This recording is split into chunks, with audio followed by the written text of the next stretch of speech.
माता भगिनीनो, कालपासून मी मराठवाड्यात जो काही फिरतोय तो काही जाहीर सभा घ्यायला फिरत नाही. मी मुंबईतच जाहीर केलं होतं की मोठ्या सभा मी घेणार नाही, पण शेतकऱ्यांमध्ये जाऊन त्यांच्याशी बोलणार. मला नाही वाटत आतापर्यंत कधी शेतकऱ्यांचं कोणी ऐकून घेतलं असेल. कारण सभा म्हटल्यानंतर मोठी सभा लागते, प्रचंड मोठं व्यासपीठ, मग त्याच्यानंतर सगळ्या ज्या काही गोष्टी असतात त्या, आणि एकतर्फी बोलणं होतं. जसं मन की बात एकतर्फी होते. मी आज तुमची बात, जन की बात ऐकायला आलेलो आहे. कारण पॅकेज तर जाहीर झालं. दोन्ही गोष्टी आपण मानल्या पाहिजेत. एक तर आतापर्यंत गेल्या अनेक वर्षामध्ये एवढी मोठी भीषण आपत्ती मराठवाड्यावरती आलेली नव्हती. आणि त्याच्यानंतर मी पण येऊन गेलो, इतरही काही राजकीय नेते येऊन गेले, फोटो काढून गेले, आणि मुख्यमंत्र्यांनी जाहीर केलं 31,800 कोटीचं मोठं भलं मोठं पॅकेज. आणि ते घोषणा करताना ते म्हणाले की आतापर्यंतचं म्हणजे इतिहासातलं सगळ्यात मोठं पॅकेज आहे. ठीक आहे, चांगली गोष्ट, बरं वाटलं आम्हाला. दरवेळेला काही आदळआपट केलीच पाहिजे अशातला काही भाग नाही. कोणी का असे ना, माझ्या शेतकऱ्याला मदत करत असेल, त्याच्या पाठीशी उभं राहत असेल तर त्याच्या पाठी उभं राहण्याचं कर्तव्य हे आपल्याला बजावलं पाहिजे. म्हणून त्याचं आम्ही स्वागत केलं. अर्थात हे पॅकेज सुद्धा तुटपुंज होतं. याचं कारण त्यांनी जी काही घोषणा केली होती ती हेक्टरी 17,500 वगैरे वगैरे. आपल्या शेतकऱ्यांची मागणी आहे हेक्टरी 50,000 रुपयाची. बरोबर आहे ना? मी जे बोलतोय ते हो की नाही तुम्ही सांगा. कारण पंजाब सरकारने दिलं आणि यांनी सांगितलं पंजाबपेक्षाही मोठं पॅकेज. खरं तिथलं पॅकेज आणि इथलं पॅकेज काय तुलना कशी करायची हे आपण कसं ठरवायचं हाही एक प्रश्न आहे. पण त्यांनी जे पॅकेज जाहीर केलं त्याच्यामध्ये मी म्हटलं 50,000 रुपये हेक्टरी ही का माझी मागणी नव्हती. मी जेव्हा आपत्ती आली, अतिवृष्टी झाली त्याच्या तिसऱ्या का चौथ्या दिवशी आलो होतो, आणि जो काही मी एक धावती भेट सगळ्यांची घेतली तेव्हा शेतकऱ्यांनाच विचारलं. कारण जेव्हा जेव्हा मी शेतामध्ये गेलो त्यावेळेला शेतकरी, आजही चिखल आहे पण तेव्हा तर ढोपरभर कमरभर पाणी आणि चिखल होतं. त्या चिखलात उभं राहून शेतकरी माझं त्याचं सडलेलं पीक आणि सगळं वाया गेलेलं पीक हे दाखवत होता. आणि मग त्यांच्याशीच बोललो मी, आणि शेतकऱ्यांनी मला सांगितलं की किमान 50,000 रुपये हेक्टरी हे मिळाले पाहिजे. आणि साहजिकच आहे की पीक गेल्यानंतर कर्ज कसं फेडायचं. आता तुम्ही जो काही उल्लेख केला मी केलं, 2 लाख रुपयेपर्यंत पीक कर्ज मी त्यातनं तुम्हाला मुक्त केलं होतं. याचं कारण मी माझं ते कर्तव्य मानलं, उपकार नाही मानले. माझ्या ध्यानीमानी कधी नव्हतं मी मुख्यमंत्री होईल, आणि तुमच्या केवळ फक्त आणि फक्त तुमच्या आशीर्वादाने अनपेक्षित मला त्या खुर्चीवरती बसावं लागलं आणि मी माझं कर्तव्य बजावलं. कोणती समिती तुमच्याकडे काय पाहणी करायला आली होती का? मी काय अभ्यास केला? पण मी एक माझं काय कर्तव्य म्हणण्यापेक्षा तुमच्या आशीर्वादाचं पान तर मी कधी फेडूच शकत नाही, पण तुम्ही जे काही नेहमी माझ्या सोबत राहता म्हणून एक आपलं ऋणानुबंध म्हणा, नातं म्हणा, ते जपण्याचा प्रयत्न केला. आज सुद्धा मी मुख्यमंत्री नाहीये, पण आताही मला असं वाटतं की जरी हातात सत्ता नसली काही नसली, हे आत्ताचं सरकार जे आहे डबल इंजिन सरकार नुसतं धूर सोडतंय, प्रत्यक्षात काहीच होत नाहीये. प्रत्यक्षात काहीच होत नाही. म्हणजे महाराष्ट्र पुढे जाईल असं वाटतंय, पण मधल्या काळामध्ये काही बातम्या, आता बातम्या सगळीकडे पसरतात, येतात. असं काही नाही की शहरामध्येच बातम्या येतात, ग्रामीण भागात येत नाही. आता एवढं मीडिया वगैरे आलेलं आहे की अगदी कानाकोपऱ्यात बातमी जाते. महाराष्ट्र प्रगतीच्या बाबतीत म्हणाल म्हणजे आपल्या मुख्यमंत्र्यांचा नंबर जो करोनाच्या काळामध्ये आपल्या महाराष्ट्राच्या मुख्यमंत्र्याचा, माझा नाही, आपल्या महाराष्ट्राचा मुख्यमंत्र्यांचा नंबर तुमच्या सगळ्यांच्या सहकार्यामुळे 1 नंबर होता. आता त्याच महाराष्ट्राच्या मुख्यमंत्र्याचा नंबर पहिला आहे, तो खालून पहिला 10वा नंबर आहे. आणि मग नंबर 1 कशात आहे आपल्या महाराष्ट्र? कल्पना आहे तुम्हाला? भ्रष्टाचारामध्ये नंबर 1. काय प्रगती आहे. रोज भ्रष्टाचाराच्या बातम्या येतात, रोज. पैसे नाहीये तशातला भाग नाहीये, पैसे आहेत पण त्यांच्या कॉन्ट्रॅक्टरसाठी आहेत आणि मंत्र्यांच्या सगळ्या सोयऱ्यांसाठी, मुलाबाळांसाठी आणि त्यांच्या सगळ्या आप्तेष्टांसाठी आहेत. खोऱ्याने पैसा ओढतायत. दरवेळेला आता अंबादास विरोधी पक्ष नेते होते, त्यांनी तर पुराव्यानिशी सरकारची चालपट काढली होती अधिवेशनामध्ये. आपल्या दुसऱ्या म्हणजे अनिल परब आहेत त्यांनी सुद्धा पुराव्यानिशी वाळूचा कसा सगळा गैरव्यवहार चाललेला आहे, मंत्र्यांचे कसे बार आहेत हे सगळं काढलं. पण आपले मुख्यमंत्री म्हणजे सध्या भाजपचं काय झालेलं आहे की भ्रष्टाचारांना पक्षात घ्यायचं. जे निष्ठावंत जे भाजपवाले आहेत त्यांच्या नशिबी आता हे बाहेरून येणारे जे उपरे आहेत त्यांच्या सतरंजा उचलायचं काम करायचं. आणि मुख्यमंत्र्यांचं काम काय की बाहेरून येऊन आपल्या पक्षात आल्यानंतर जे भ्रष्टाचार करतील त्यांच्यावरती पांघरुण घालायचं. म्हणजे खाली सतरंजा घालायला कार्यकर्ते तयार, वरती पांघरुण घालायला मुख्यमंत्री तयार. मग शेतकऱ्यांनी काय करायचं? मी आता परत काय होतंय की सारखं तेच ऐकत बसण्यात मला पण काही रस नाहीये. पण निवडणुकीच्या आधी मुख्यमंत्री जे बोलले होते की त्यांचं सरकार आल्यानंतर आम्ही शेतकऱ्याचा 7/12 कोरा करू बोलले होते ना. साधारणतः 2014 साली आपले पंतप्रधान बोलले होते की ते पंतप्रधान झाल्यानंतर शेतकऱ्याचं उत्पन्न दुप्पट होईल बोलले होते ना. मग एकाचं तरी उत्पन्न दुप्पट झालंय का? आणि खर्च किती झाला?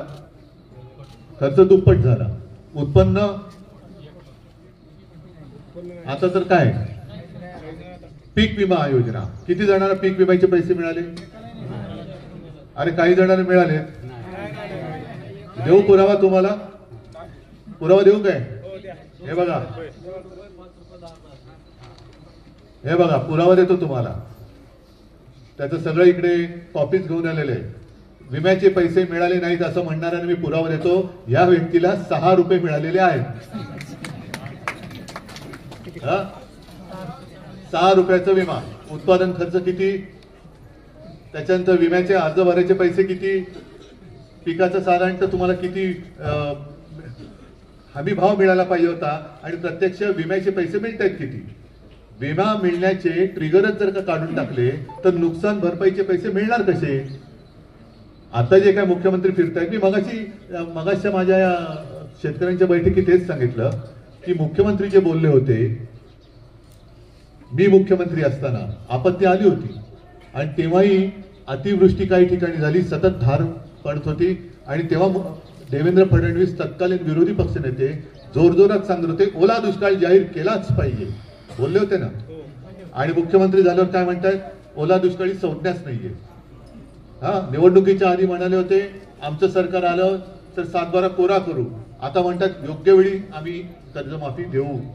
आणि त्याच्यासाठी मी आज त्यांना आव्हान देतोय की तुम्ही जे बोललात अशी एक तरी गोष्ट दाखवा की जे बोललात आणि तुम्ही केली, तुम्हाला 1000 रुपये बक्षीस. 1000 रुपये बक्षीस. भ्रष्टाचाराविरुद्ध आम्ही कडक कारवाई करू. जे भ्रष्टाचार जितका मोठा तेवढा त्याचा मान मोठा.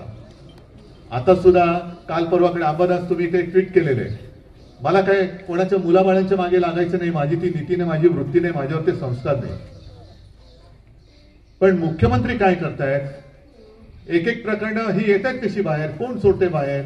आधी मिंदे गटाच्या मंत्र्यांची प्रकरणं आली, आता अजित पवारांच्या मुलाचं प्रकरण आलं. मग सगळे विचारतात चॅनेलवाले तुमची प्रतिक्रिया काय? काय होणार? काही होणार नाही. कारण आताची परिस्थिती अशी आहे, अमित शहा जे येऊन गेले त्यांनी काय सांगितलं की आता 29 साली कुबड्यांशिवाय भाजप सत्तेत आला पाहिजे. मग आता तर कुबड्या पाहिजेत. मग कुबडी आता फेकण्याची ताकद हिंमत देवेंद्र फडणवीसांमध्ये आहे का? नाही. आता कुबडीला बदनाम करतील आणि 29 साली फेकून देतील. काय होणार नाही. क्लीन चिट देतील, शेतकरी बसेल बोंबलत, ते बसतील पैसे कमवून, जमीन कमवून. तुम्ही काय करणार? तुमच्याकडे कोणाचं लक्ष आहे? हे जे दगाबाज म्हणतोय ती दगाबाजी हीच आहे. निवडणुकीच्या आधी तुम्हाला सगळे कोपऱ्याला गुळ लावून ठेवले. आता इकडे माझ्या माता भगिनी मोठ्या संख्येने आलेल्या आहेत. लाडकी बहीण योजना त्यावेळेला भुललात की नाही तुम्ही? 1,500 रुपये मिळत आहेत, आता सुद्धा मिळत आहेत. पण त्यावेळेला सरसकट मिळत होते. सांगतो ना, त्यावेळेला सरसकट घरातील सगळ्या महिलांना देत होतात. मग तुम्ही काय म्हणाले की अरे बरं रे बाबा, आपल्याला काही का असे ना 1,500 रुपये सगळ्यांना मिळत आहेत, हे आहे ते सरकार बरं आहे, ह्यालाच पुन्हा निवडून देऊ. दिलं, बसलं डोक्यावर. आता त्याच्यामध्ये सुद्धा भ्रष्टाचार, महिलांच्या नावाने अनेक बापे सुद्धा त्याच्यात घुसवले आणि त्याच्यात सुद्धा पैसे घोटाळा करून ठेवलाय. आणि आता आणखी घराघरात भांडणं लावतायत. घराघरात भांडणं म्हणजे पहिलं जसं घरातील सर्व महिलांना 1,500 रुपये मिळणार होते, त्याऐवजी आता घरातील कुटुंबातील 2च महिलांना हे 1,500 रुपये मिळतील. आता त्या 2 महिला कोण ते कुटुंब प्रमुखांनी ठरवायचं. म्हणजे घरात वाईट कोण होणार? मग आता सांगा मला, आई आणि 2-3 मुली असतील, आता त्याच्यात आवडती नावडती कसं करणार? सासू आणि 2-3 सुना असतील, आवडती नावडती कशी करणार? म्हणजे झालं ना, भांडण लावून ठेवलं घरामध्ये. मग कशाला या योजना करतात? आणि अजित पवार सुद्धा म्हणाले होते, माझ्याकडे तोही व्हिडिओ मी मगाशी त्याचा आवाज ऐकला, की नाही तुमचा 7-12 कोरा केला तर पवारांचं नाव लावणार नाही. बरोबर आहे ना? मग आता कोणाचं नाव लावतायत? मग आता सांगते की जरा असे प्रसंग येत असतात, कठीण काळ असतो, ठीक आहे, मानतो मी, पैसे नाहीयेत. मग बिहारच्या निवडणुकीत पंतप्रधानांनी कोणाच्या मागणीवरनं तिथल्या सर्व महिलांच्या खात्यात 10,000 रुपये टाकले. आमच्या महाराष्ट्रामध्ये निवडणूक असती तर पंतप्रधानांनी दिले नसते पैसे. गुजरातमध्ये, माझं गुजरात असेल, बिहार असेल, कोणाही बद्दल पोटदुखी नाहीये, पण निवडणुका म्हटल्यानंतर जे पंतप्रधान स्वतःहून कोणी न मागता तिथल्या महिलांच्या खात्यामध्ये पैसे जमा करतात. मग पंतप्रधान राज्याचे आहेत का पंतप्रधान देशाचे आहेत? जर पंतप्रधान देशाचे आहेत तर काश्मीर पासून कन्याकुमारी पर्यंत माझ्या प्रत्येक माता भगिनींच्या खात्यामध्ये 10,000 रुपये पंतप्रधानांनी का टाकू नये? आहे उत्तर कोणाकडे? आणि मग पैसे नाहीत त्याला सुद्धा मी उत्तर दिलेलं आहे, मी मार्ग काढून दिलाय. मी काय उगाच नुसतं आदळापट करून नाही जात. पैसे नसतील तर पीएम केअर फंडात टाका ना पैसे त्याच्यामध्ये. कोरोनाच्या वेळेला तुम्ही जे म्हणता, कोरोना काळामध्ये उद्धव ठाकरेंनी आम्हाला असं जपलं तसं जपलं, अरे त्यावेळेला मी तुम्हाला म्हणजे गोरगरिबांसाठी भरलेली शिवभोजन थाळी दिली होती, चालू आहे का अजून? अनेक ठिकाणी मला त्याची सुद्धा निवेदन येत आहे की ज्यांनी केंद्र उघडली होती त्यांना पण पैसे बंद केलेले. आनंदाचा सीधा चालू आहे, बंद. म्हणजे एका बाजूला आपण पंतप्रधानांच्या भाषणात ऐकतो 80 कोटी लोकांना, देशातल्या 80 कोटी लोकांना फुकट राशन देत आहेत. मग ही सगळी लोक येतात ती काय 80 कोटी मध्ये येतात की नाही? जो शेतकरी धान्य पिकवतोय, अन्न पिकवतोय, त्याला तुम्ही आज, मी ते सुद्धा काल बघितलं, सडलेले किडलेले तांदूळ, गहू आणि हायब्रिड देतात. हे त्या जो मातीतनं सोनं पिकवतो त्याला तुम्ही कचरा देता. ही दगाबाजी आहे. विम्याचे पैसे नाहीयेत, हेक्टरी जे काही जाहीर केलं होतं ते नाहीये.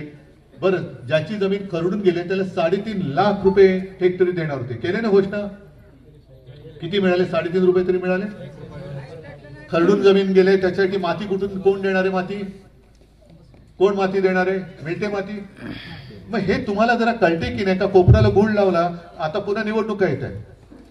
खरं म्हणजे या वॉर्डातले जे आमदार निवडून आलेत ते सहकार मंत्री आहेत ना. खरं मी जे काम करतो ते त्यांनी केलं पाहिजे, तुमच्याशी बोललं पाहिजे की अरे मी मंत्री आहे, तहसीलदार पंचनामे करत नाही, तहसीलदाराला बोलून त्याचा कान उपटायला पाहिजे. ज्याला पंचनामा केलेला असेल त्याच्याकडे पैसे का गेले नाहीत? हे सहकार मंत्री आहेत ना, का नाही विचारत? का विचारत नाही? म्हणजे पंचनामे झालेले नाहीत, पंचनामे झालेत त्यांना पैसे मिळाले नाहीयेत. कोण कोणासाठी कारभार करते? कोणाचं सरकार आहे? आणि म्हणून जे आम्ही आता आपण म्हणतोय की यांनी मतचोरी केलेली आहे. आपण त्यांचं रोज भांड फोडतोय, राहुल गांधी पण फोडतायत, आपणही फोडतोय. गेल्या आठवड्यात आदित्यने तर नावानिशी सगळं सांगितलं. म्हणजे एकेका ठिकाणी 30-30, 40-40 मतदार नोंदणी केलेत आणि प्रत्यक्ष पत्ता पाहिला तर तिकडे काहीच नाहीये.